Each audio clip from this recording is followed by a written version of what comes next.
Okay, good evening, everyone. This is an all-committee meeting this evening. It's meeting number 10, actually, of committee meetings. Today is Monday, December the 4th. This meeting would also have public meetings if we had any, which we don't. Obviously, it's so that we can get in a council meeting before the holidays. So tonight is a bit of a mishmash with all of the committee information that's coming forward. Before beginning that, I want to point out that comments from the public regarding a matter that's on the agenda may be provided in person by attending the meeting and advising the chair during the request to address an item on the agenda section of the agenda.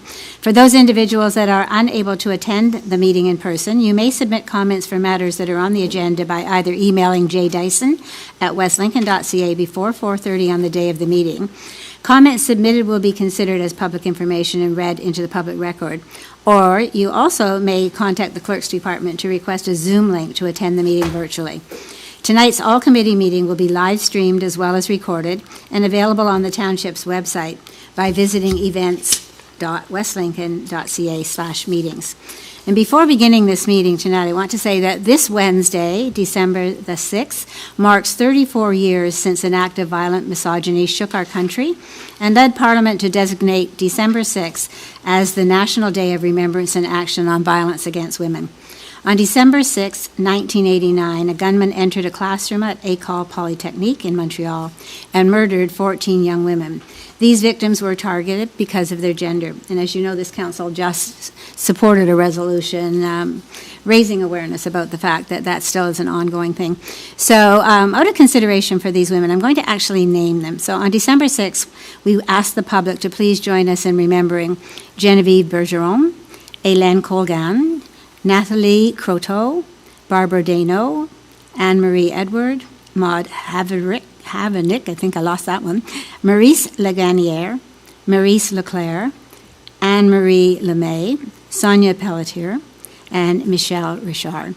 And so I think it's important to actually name those people. They were just young women at the height of their education and on the verge of moving forward. And if you think 34 years fast forward, they would have been very productive members of society.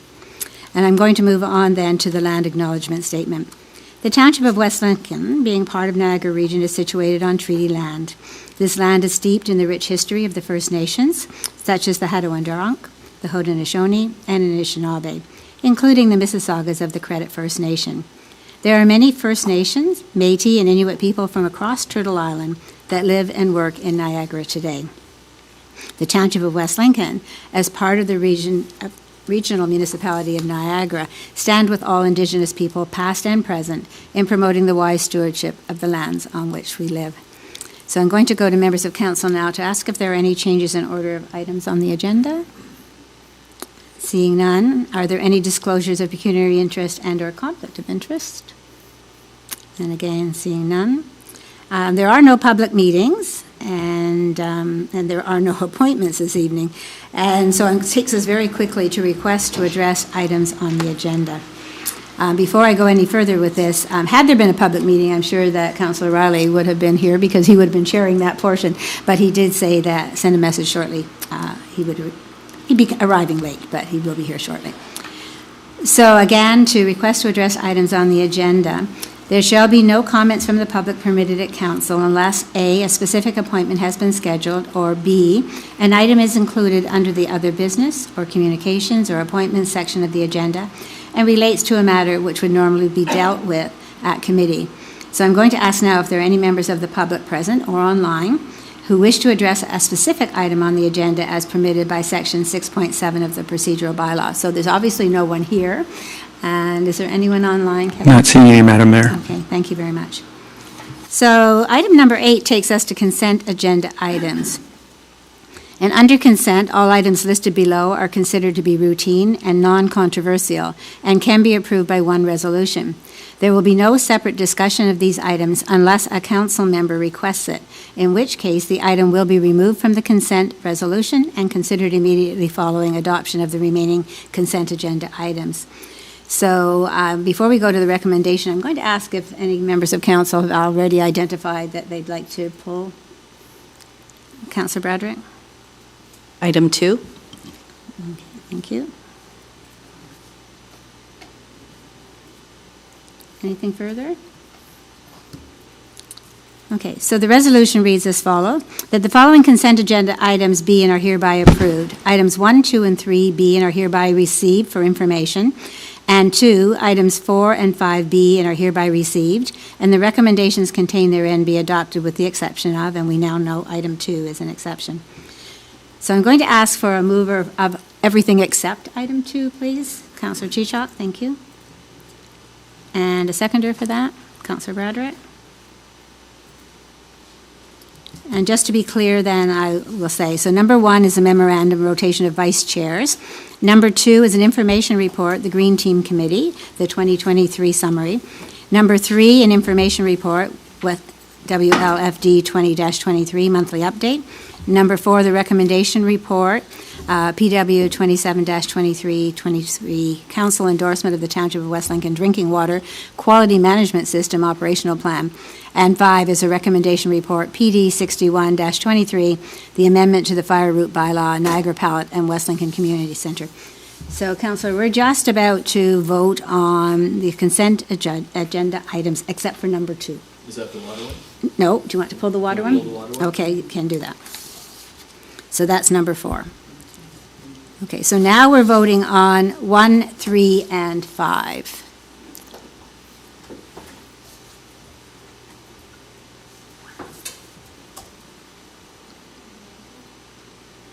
Okay.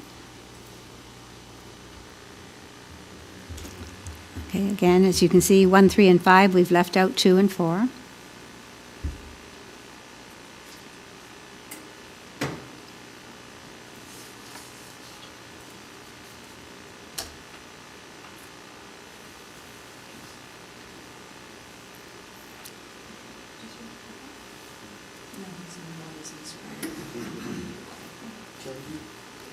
Okay, Councillor Bell needs some support with e-scribe, please. Okay, are you good with 1, 3, and 5, Councillor? Yes. Okay. Okay, so that resolution carries. Okay, so we'll go to 2, which is an information report, C-12-23, the Green Team Committee 2023 summary. Councillor Bradrick. Thank you, Mayor. I certainly don't have anything specific to ask about the information report, other than to comment on some of the great work that's being done by the people on that green team, and looking forward to some exciting things to come in the new year. However, if I could also add on, since it is green team-ish, that there is some behind-the-scenes work being done by our Director of Public Works, and I've been bugging him for about 2 years about this, that we are very close to be having electric vehicle charging stations in the Township of West Lincoln, and if I could, through you to the Director, if he's able to put on his mic to perhaps bring the public up a little bit to speed on the work that's being done behind the scenes. Terrific, thank you. Yeah, thank you for the question. Through Madam Mayor, Councillor Bradrick's correct. We've been working with Electra for well over a year now, and we had a meeting with them on Friday. They're ready to proceed to the next step to install 2 electric charging stations at the West Lincoln Community Center. The next step is they're going to provide us with a memorandum of understanding and an agreement to install these charging stations. So I'll be bringing that memorandum of understanding to council probably sometime in January for council to review and accept it. And then the plan is to have these charging stations installed in the spring of 2024. Okay, thank you, Director, for that. Yes, Anything further? very much so exciting for the community residents as well as those. Thank you. Exciting for the community residents as well as those who pass through our community as they're making their way throughout the region of Niagara. That's all. Thank you. Any further discussion on this topic? Anything further from our Director that anybody wants to ask, or no? Okay. All right, thank you. I know that you're not well. Thanks for joining us virtually at least. Okay, so we need a seconder to pass resolution 2 or 2. Somebody? Yeah, I'm assuming that Councillor Broderick is wanting to move it since she pulled it, so we need somebody to second it. Yeah. No, we did not do this portion. Okay, so Councillor Chichok, that's fine. No, because we lifted it. Okay, so all in favor then of number 2? You want to do, well, I'd rather do 2 and then do 4, if that's all right. Yeah, I know it takes a bit, but we'll keep it straight. Sorry, I'm having trouble hearing the mayor. I can hear everybody else, but I can't really hear the mayor. No, do I need to shout at you? I just thanked you for your input and told you to feel better. Oh, okay, thank you very much.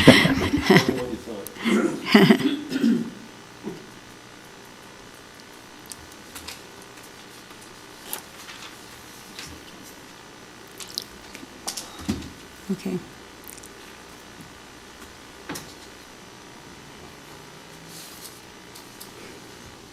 Okay, and that also carries. And so then I'm going to go now, to Councillor Riley, to you, which is a recommendation report, PW-27-23, the 2023 council endorsement of the Township of West Lincoln Drinking Water Quality Management System operational plan. And I thank you for pulling that, because I used to regularly pull that. So Yes, go ahead. I knew as much.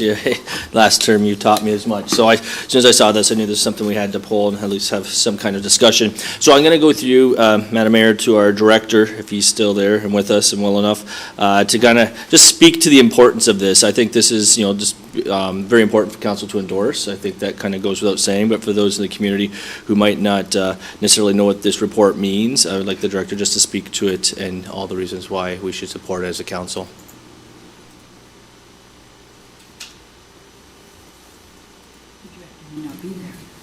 Or you might be having technical Was issues. that directed toward me? I'm having a real hard time hearing anything. Yes, I don't know if you want to help. Can you hear me?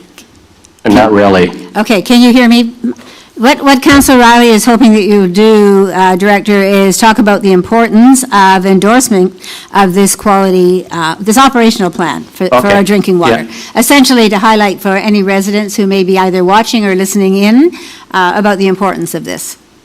Yeah. Okay, thank you. Through the mayor to Councillor Riley. Yeah, whenever there's a new, as per the Safe Drinking Waters Act, we have an operational plan that should be endorsed by council. Every time there's a new council elected in, we should really get council to endorse it. We kind of waited till this time to get council to endorse it because we had some staff changing, and we changed the way our water operators report to our managers. So that's why we brought it forward now. I said it earlier, but yeah, everything we do, we make sure that we provide safe drinking water to the municipality, to our residents. So it's a very important thing. And yeah, that's about it. Perfect, thank you. That's it. Okay, I thank you again for that input. So you finished then, Councillor Riley? Do you want to say anything more? Okay. So we need someone then, I assume that you will make that motion. Councillor Chichok, you'll second that. And so we will vote to accept item number 4 as well, please.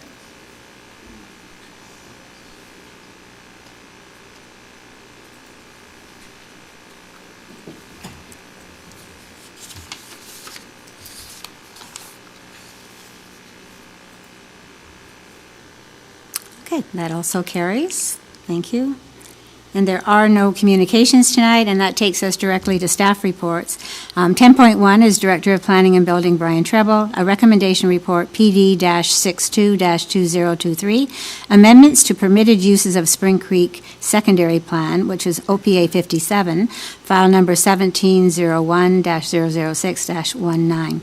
The recommendation is that PD 62-2023 regarding recommendation report, amendments to permitted uses of Spring Creek Secondary Plan, OPA 57, file number 1701-006-19, dated December 4th, 2023, be received, and that the official plan amendment number 57 be adopted. and that the necessary adoption bylaw be passed, and that the amendment then be forwarded to the Region of Niagara for final approval, if any. And alternatively, if Regional Council approval is not required, that the Township Council approval be considered final, and that the 20-day appeal period commence upon proper notice. So I need someone to move it first, please. Councillor Bradrick, and a seconder, Councillor Rayner. And we'll go to the director. Thank you, Madam Mayor. Just, I guess, some brief words. This is an amendment that went through a public process some time ago. It was to update the Spring Creek Secondary Plan that was first approved in around 2009 or somewhere there. And it was just to update the list of permitted uses. That was a proposal from our consultant. So the amendment that's before us adds some permitted uses to broaden the list of uses in the light employment area to help with some attraction of business investment or opportunities for development in that area. And we still don't have an answer as to whether it requires regional council approval. I don't think it will. It's just a matter of timing of things, but I'd like to get this cleaned up before I start the official plan 5-year review work. So that's the reason it's on this agenda, to push it forward. Okay, thank you. Any questions or comments? Councillor Teachout? Thank you, Madam Mayor. To the director, I look at the financial implications, and it says that the secondary plan account has been depleted and no funds remain in that account, that the study was completed to identify a potential street and lot fabric. Could you give us the understanding of what that means and what work is left to be done and how it will be paid for, given the new government that we're not in? Through you, Madam Mayor. So the plotting or the lot fabric concepts that were put in place for the area are only concepts. They don't have any weight or merit at this point in time. There are 3 main property owners in the area, and those 3 would have to make their own applications for plan of subdivision or plan of condominium should they proceed forward. I know that at this stage, I believe I'm correct in saying that all 3 property owners are working together to attempt to reconfigure the boundaries of the lands they own. That includes the school, Stanpak's parcel through the middle, and then the northerly part that has been purchased by Al Schuten. They're looking at an alternate configuration of the land to benefit each of those parties. So what the end result will look like, I don't know, but I suspect we'll see something in 2024 to give us an idea of how development might happen on these lands. Thank you. Through you, Madam Mayor, to the director. This will then have to be reviewed by staff, so there will still be some implications for spending, if not just soft dollars inside, having our consultants look at it. Yeah, through you, Madam Mayor, the work has been expended, or sorry, the money has been expended to do the study work, which led to the recommendation that's before you tonight. Any work going forward would be at the cost of the developers. That's correct. Okay. Anything further from anyone? All right, so we have a recommendation that's been moved by Councillor Bradrick and seconded by Councillor Rayner, so I think, Madam Clerk. So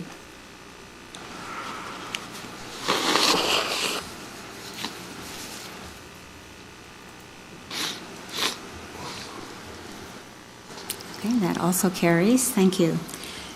Item number 10.2, Deputy Treasurer / Manager of Finance, Caitlin Hall, and Treasurer Director of Finance, Donna DeFilippis. Recommendation Report T-28-2023, Consolidated User Fees and Charges Bylaw, and 2024 User Fees and Charges. Recommendation is as follows. That Recommendation Report T-28-2023 dated December 4th, 2023, regarding Consolidated User Fees and Charges Bylaw and 2024 User Fees and Charges be received, and that Appendix A outlining the consolidated schedule of fees and charges attached to this report be approved with an effective date of January 1st, 2024, unless otherwise indicated. And 3, that Appendix B outlining the Consolidated User Fees and Charges Bylaw 2023-XX be approved with an effective date of January 1st, 2024. This bylaw will also serve to repeal the previous User Fees and Charges Bylaw. So someone to move that, please. Councillor Riley, thank you. And seconded, Councillor Broderick. Okay. So are there any questions or comments on this? Okay, go ahead, Councillor Riley. Yeah, I don't have so much a question, I guess just a comment. When we go through this is obviously something we go through on an annual basis, and I don't know why my eyes are always drawn to the public pool part, which is what we don't have in our community, but this is obviously, it encompasses many things as the community grows, so I just thought I'd make mention that anybody at home who has access as reading it might be curious why there's certain things in here for services that we don't actually have quite yet, and, or when, who knows when that will be. If ever. Yeah, but, very proactive approach to it, so I just thought I'd make a comment that, yeah, I certainly have no problem with this. Good, so the bases are being covered. Yes, correct. Councillor Chichok. I think, Madam Mayor, more of a comment than a question, but the reality is that costs last year inflated to an all-time high of about 7%, or 6 3/4 to 8, depending on which stats you want to read. And staff have been very careful to measure cost increases and the overall impact to our user fees, if people who do want to watch this as a late show, is that it's 3.1% overall. So I believe that the prudence that West Lincoln always shows is again featured in the user fee bylaw that we have before us. And I know that inflation has cooled somewhat and it is coming down, but I think it still was amply important that our staff bring it in at the rates that they have this year, and I appreciate what they've done. So let's just look to see what inflation does this year. Hopefully not as much. Thank you. Anything on this side? No? Okay, I think what I really appreciated as I read through all of the increases as well, just to point out since you're both here, Caitlin and Donna, that I really appreciate the fact that you're looking at lining up the changes in fees with the start of the new season at the community center and the start of her programs and things. I think that makes really good sense. And that would have been an easy thing to be missed when you're used to just working sort of on a yearly basis. So I really appreciated seeing that. So thank you for that. Okay, so if there are no further questions or comments, we are ready to vote on that, Madam Clerk.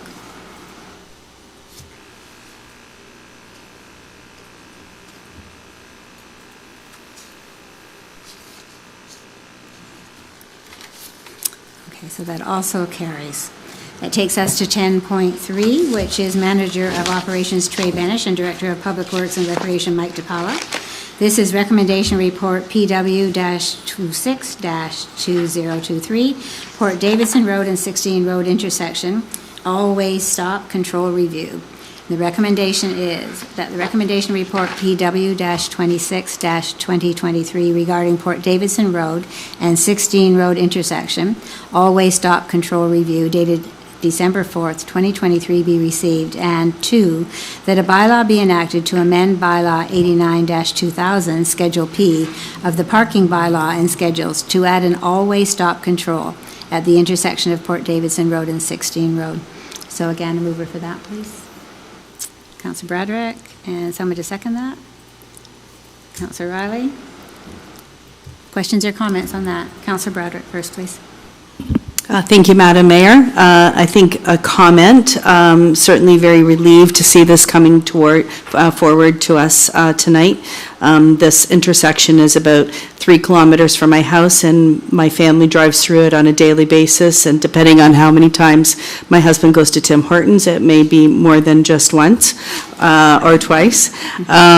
So I am relieved, as it is a serious, concerning intersection for sure. Also in the report, it did mention the opportunity for an evaluation of additional intersections within our community, and it was encouraged that council bring forward to staff any other intersections that they feel need to be reviewed. And certainly I think it would be important if the public thinks that there are concerning intersections, that they reach out to us so that we can advocate on their behalf. Thank you. Thank you. Councillor Chichok? I think, and just on that point, Madam Mayor, because there's an open welcome to have anyone bring forward streets or corners or intersections that are causing problems to be brought to the attention of staff.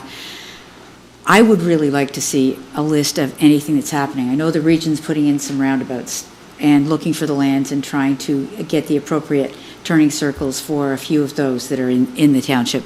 I know that there are other corners that I get harassed about almost every day, right from home all the way down the road. And certainly lightening up the traffic that is now starting to use some of our roads as thoroughfares because the other roads are either under construction or the highways have become very, very burdened.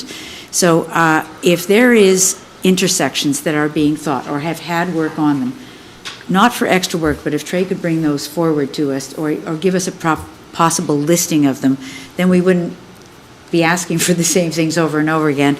But I do know of a few that are in good need of having a review, and if this is the time to do it, I don't want him burdened or bloodied for the amount of mail that's going to drop on his desk. So if we could get that list, and then I will be able to give him the ones that are of trouble, at least, that I've heard of. Thank you. I'm just making note. Councillor Trombetta. Thank you, Madam Mayor. Just curious through you to the director. This intersection, I know it's been, I guess, an intersection of importance that's been coming through social media and such, how many crashes, it gets listed through there. I have residents that are colleagues of mine, which I'm quite sure multiple people also know the residents that live on this corner, who've lived there for about 30 years, and they're kind of concerned about the four-way stop might not stop traffic, and people might run through that stop sign by hitting someone. So there's a little bit of a fear element coming into making this intersection a four-way stop. So through you, Madam Mayor, to the Director of Public Works, is there going to be some beacon at the top of that stop sign? Is there going to be some indicators knowing that this is a new stop sign? Because again, Port Davidson is a very busy road. People have been traveling it for 50 years at the same speed, and we just don't want to see an instance where now people are running the stop sign in the middle of the night and people are getting nailed even worse at that intersection with the four-way stop. So again, that's the concern of some of the residents that live on the corner. I did do some research, in talking to them about it. So it's not that I'm not in support of this. I just need some clarification on what are the, areas that are going to be, I guess, shown to the public that there is now a four-way stop here, Madam Mayor. So we still have the director online. Great, So thank you. Director DiPaolo, could you hear that in terms of what other things are going to be done to make sure that the public are aware of this change? Yeah, through Madam Mayor to Councillor Trombetta. We're going to install like new all-way stop sign ahead, and we'll be doing proper line painting on Port Davidson Road and 16 Mile Creek, 16 Road, sorry. So it'll be well signed that it's an all-way stop, and hopefully that will alleviate the residents' concerns that it's something, we typically do that whenever we install a new all-way stop, put up proper signs advising that traveling public that there's, new all-way stop signs ahead, and it's going to be line painted properly, and that should alleviate the general public's concern. Thank you for that answer, Madam Mayor, but you didn't, through you, Madam Mayor, to the Director. Now, knowing that stop sign has a beacon at the top of it heading east and west, will there be heading one on the stop sign as well, heading north and south? There's no flashers on top? There's flashers on top, I'm assuming. No? Is there? No. I thought there is. It says hazardous Or hazardous Yeah, intersection? Yeah, it or- indicates that. Where they've had to put the additional beacons, I think, are Spring Creek and Industrial Park. They had to enhance that to make sure If that it's that one on was top of the appropriate. stop sign there. Yeah, we will be installing flashers on top of that. Okay, that's what I'm asking. Okay, Okay. good, The okay. stops. Okay, I see my colleagues are dying to get in there and Okay, follow so up with some there are further questions. questions, So- Director, so hang on a minute. So I guess I'm gonna make my comments known that, it does concern me putting a four-way stop there. Not that I'm against it, but, I'm really concerned that some of the public will not be aware and run that stop sign, and there's gonna be a learning curve. So it does make me a little nervous. So hopefully it doesn't happen, Madam Mayor, and hopefully we have enough adequate signing to notify the public that there's a four-way stop now. Okay, thank you. Councillor Riley. Thank you, Madam Mayor. I guess just to mention there, it wasn't too long ago, it was like not even a couple years ago when we finally were able to get a four-way stop at Spring Creek in Industrial, right? And there was a little bit of a learning adjustment for the community. We had seen and heard reports about people who were unfamiliar with the change, just weren't seeing it. They kind of had their traffic blindness on. And so I echo the councillor's concerns there. I think it's something, I certainly support doing anything we're going to do that's going to increase the safety of that intersection. It's a problematic intersection. It's been problematic for many years, as long as I've been on council, long before that even. And so I certainly look forward to seeing what we can do to create a safer area, at the same time not creating more problems. And I guess I was just going to clarify that. I know we saw them put flashers on later for coming in on 30 and Yonge. That was another area that had made an adjustment, a regional road, but nonetheless, they had to make adjustments partway through because people weren't even seeing it and they were just going right through it. So anyways, I just wanted to make those comments. A danger with any change, right? Correct. Councillor Bell. Just a question, I wonder, will Niagara Regional be monitoring that intersection on and off for the first couple of weeks? Because it happens when you do something like this. Their presence is just there to let people know, not there to tag them or make money, but to let them know, hey, this is a four-way stop, and it is effective, versus having people. You thinking Running it. Niagara Regional Police, Councillor, is that? Yeah. Yeah, not Niagara Region, but No, Niagara police, Regional okay. Police, I don't know, I suppose if they're available, we can make them aware that this is about to happen, and if they have availability, that would be helpful. It'd be nice to put them on notice, yeah. Yeah, okay. Yeah, through the mayor, we do advise Niagara Regional Police whenever we install new always stop signs. Okay, thank you, Director, for that. Yeah. You're welcome. Anyone further? Okay, back to Councillor Chichok. I am troubled by the fact that we expect that there will not be problems, even with stop signs. And I don't think that we can put all our faith into that. Just up the road on Port Davidson at 65, or Silver Street, or Bismarck Road, or whatever you want to call it, there have been 5 fatalities in the past 7 years. And that was after the signs were made bigger, the flashing light got taken down, the stop signs got made bigger, and the lines were repainted. And the interest in people wanting to play chicken with transport trucks have increased. We are constantly running out to accidents that see cars and trucks in the ditches that belong to us and our neighbors. Yes, I do live on that corner. I have seen people who've been dangerously injured, as well as the 5 fatalities that occurred. And it's just, a stop sign is a great idea, but to Councillor Trombetta's point, it doesn't stop the tomfoolery or the shenanigans if they're going to happen. And I don't know how we're going to slow down the speeds on some of these roads and/or get people to pay attention. But let's just hope that this is the first step in getting people to be mindful. But I would think that a four-way stop is the first step. So let's just cross our fingers. Okay, thank you. Anything further from anyone? Okay, I think then, Madam Clerk.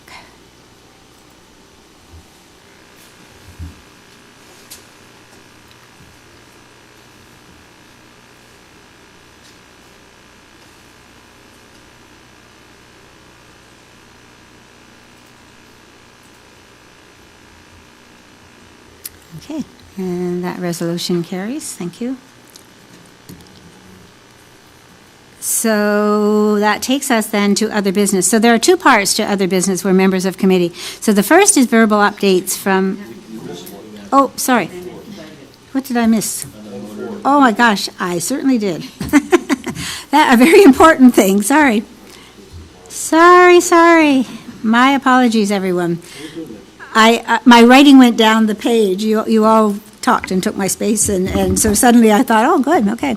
Anyway, sorry, my apologies. So we are looking at Manager of Operations Trey Benish and Director of Public Works and Recreation Mike DePaula. Recommendation report PW-28-2023, amendment to budget, additional equipment for the 2022 motor grader authorization. The recommendation says that recommendation report PW-28-2023, amendment to budget, additional equipment for 2022 motor grader authorization, dated December 4th, 2023, be received.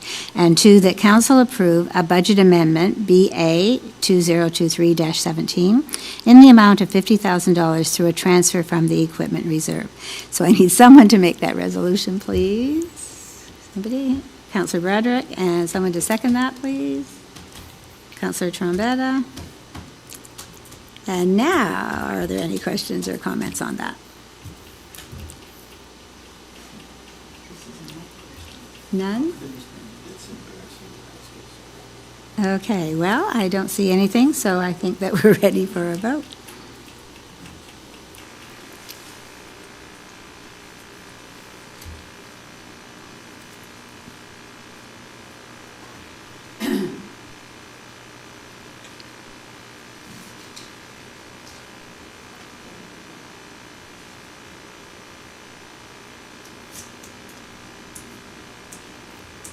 Got everybody? Okay, and that's up now. Thank you. Okay, now having jumped the queue on that one, I'm going to move on to other business. So there are two portions. So the first portion, 11.1, is verbal updates if you are on a board or a committee and you have something that you would like to update members of council on, and the public as well. So is there anyone this evening who has anything in that regard? Councillor Broderick, please. Thank you, Madam Mayor. In regards to the place that I sit on the Heritage Committee, we have had a few meetings and things are really shaping up since this term of council. Last term of council, COVID kind of wreaked havoc on that committee and there wasn't a lot of active meetings. However, we have now struck a possible partnership with our local Christian high school, and we're looking to bring some youth voices and energy into the committee, as well as looking at our terms of reference so that we can have a really clear focus for the remainder of this term of council so that we have good direction and maybe make up for some lost ground that we have had over the past few years. Good, thank you. Anyone else? Councillor Rayner. Thank you, Madam Mayor. About a week ago, we had a power failure in the general West Lincoln area that affected 1,884 residents. And it was a very strange power outage. I've never experienced it before in my life, where there are certain lights that went on in the house, and the rest of the house, there was nothing that went on. And it was very weird to see that, because electricity, generally, it's either 100% on or it's 100% off. And there was a lot of questions being asked, and I sit on the NPEI board, brought up in the meeting with regards to that, and I spoke to them during the incident that happened. This had nothing to do with NPEI. NPEI buys its power from Hydro One, and there was a problem with the transformer, and it locked out, partially locked out, and allowed some of the electricity to go through the breaker. And when it came to NPEI, they realized that the problem was not getting better, so they shut the system down. That's why we went from a partial lights in the house to no lights at all for a while, and then when they got the situation corrected, then we went back on. It was a very unusual, weird situation, but it was just a fluke, I guess, but it was something to do with the transformer and something to do with the breakers, and it was through the source that NPEI gets their electricity from. So hopefully it doesn't happen again. Hopefully not, but thank you for that. You're welcome. So it was interesting that followed so closely the previous one where the other half of town was out as well. So I think that raised a lot of questions in the community in terms of, you know, the grids and who's on what side and all the rest of that. So we seem to do about half a town going west or going, and the last time it was more Wellandport way, right? And I didn't going get up. the problem last time, but Yeah, the last one I did. yeah, interesting. Okay.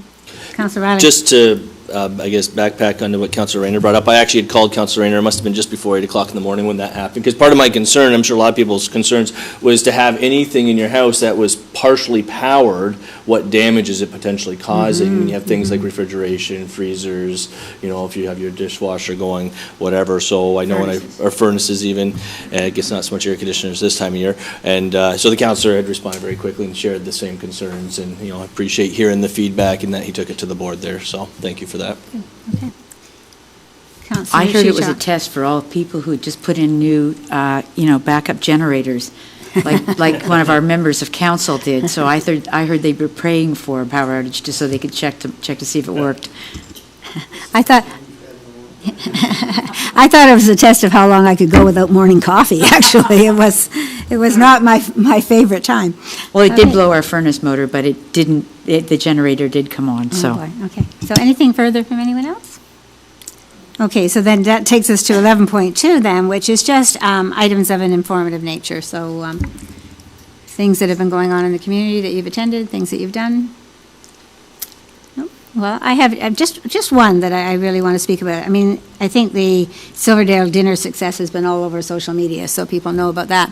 But less so, I was invited yesterday afternoon to come and talk to the under-13 hockey team and have a photo taken while they had this toy drive. So they had filled a net, and it was the same kids that did it last year, only they're all a year older. And they were really, really pleased to be doing that work for West Lincoln Community Care. And there was a gathering, not only of the kids who were there, but their parents. So it was an opportunity to thank them, too, for that support that they were giving to people in their community who are less fortunate. So it was a really short moment, 20 minutes maybe of being there, but it was really an important one to see that those kids had actually stacked them all neatly, filled the net, made it look good, and were very proud of the fact that they had done that work. Okay. Are there any items of new business this evening? Okay. All right, and there are no confidential matters, and so you will be happy to know that I can adjourn this meeting 7:21 according to that, 7:13 up here, 7:12 over there. Take whatever time you'd like. I think 13 on that side. We'll say 7:13.